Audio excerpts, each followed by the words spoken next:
विषय है वह है समुद्र मंथन।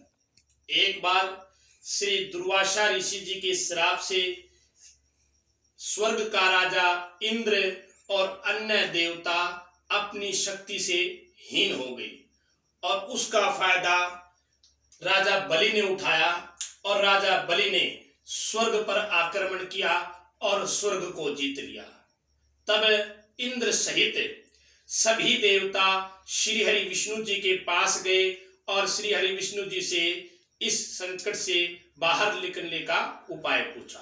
तब श्री हरि विष्णु जी ने कहा, तुम सभी मिलकर समुद्र मंथन करो और समुद्र मंथन से ही जो बहुमूल्य रत्न प्राप्त होगे उसी से तुम्हारा कल्याण होगा। तब श्री हरि विष्णु जी ने कहा, यह कार्य बड़ा कठिन है।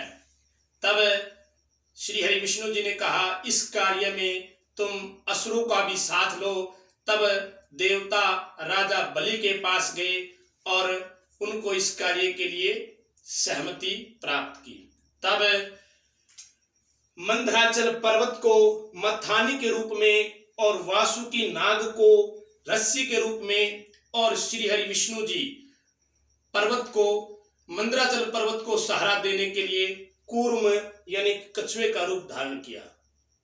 समुद्र मंथन प्रारंभ हुआ और सबसे पहले समुद्र मंथन से हलाहल विष की प्राप्ति हुई और हलाहल विष को भगवान भोलेनाथ जी ने अपने कंठ में ग्रहण किया और उसके पश्चात कामधेनु गाय उत्पन्न हुई, उन्हें ऋषि वशिष्ठ जी को अर्पण कर दिया गया। उसके पश्चात उच्च श्रेवा घोड़ा जो 7 मुखों वाला सफेद रंग का था वह असुरों के राजा बलि ने स्वीकार किया और उसके पश्चात राजा बलि से वह श्री सूर्य जी ने प्राप्त किया और उसके पश्चात देवता इंद्र स्वर्ग के देवता इंद्र को अर्पण किया गया। उसके पश्चात ऐरावत हाथी की प्राप्ति हुई। सफेद रंग का 4 दांतों वाला ऐरावत हाथी देवराज इंद्र ने स्वीकार किया। उसके पश्चात कौस्तुभ मणि की प्राप्ति हुई जिसे भगवान नारायण श्री हरि ने अपने हृदय में धारण किया। उसके पश्चात कल्प वृक्ष की प्राप्ति हुई। यह कल्प वृक्ष इच्छाओं की पूर्ति करने वाला है जिसे स्वर्ग में स्थापित किया गया। उसके पश्चात पारिजात का पौधा जिसे देवी देवताओं की पूजा में विशेष स्थान दिया जाता है। और एक प्रसंग यह भी आता है जब श्री हरि नारायण ने श्री कृष्ण जी का अवतार लिया था तब श्री कृष्ण जी इस पारिजात के पौधे को धरती पर लेकर आए थे। उसके पश्चात वारुणी जो मदिरा है वह असुरों ने स्वीकार की और उसके बाद रंभा नाम की अप्सरा थी वह स्वर्ग के लिए अर्पण की गई और उसके पश्चात माँ लक्ष्मी का प्राकट्य हुआ। माँ लक्ष्मी कमल पर बैठकर प्राकट्य हुआ और माँ लक्ष्मी ने श्री हरि विष्णु जी को अपना वर रूप में चयन किया और श्री हरि विष्णु जी की पत्नी के रूप में प्रसिद्ध हुई।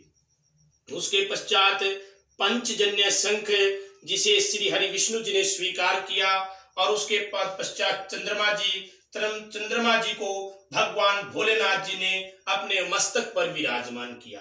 उसके पश्चात धन्वंतरी जी जो आयुर्वेद के देवता है जिसे साधु संतों ऋषि मुनियों ने उनके आदर्शों को उनकी शिक्षाओं को ग्रहण किया और निरोगी काया किस प्रकार से रहा जा सकता है इसके बारे में ज्ञान लिया। और उसके पश्चात श्री धन्वंतरी जी के आशीर्वाद से ऋषि मुनियों ने साधु संतों ने और बुद्धिजीवियों ने उनके बताए हुए उपायों को जीवन में अमल किया। और सबसे अंतिम में अमृत कलश की प्राकट्य हुआ और अमृत कलश को देखकर देवता और दानवों में खींचातान हुई। तब श्री हरि विष्णु ने अपना रूप मोहिनी धारण किया और देवताओं को अमृत का पान कराने लगे। उसी समय राहु नाम का जो दैत्य था वह अपना रूप परिवर्तन करके सूर्य और चंद्रमा के निकट बैठ गया। तब श्री हरि विष्णु जी ने देखा यह दैत्य है तो उसका सिर धड़ से अलग कर दिया, लेकिन उस अमृत के प्रभाव से वह अमर हो गया, जिससे सिर तो राहु और धड़ केतु हो गया।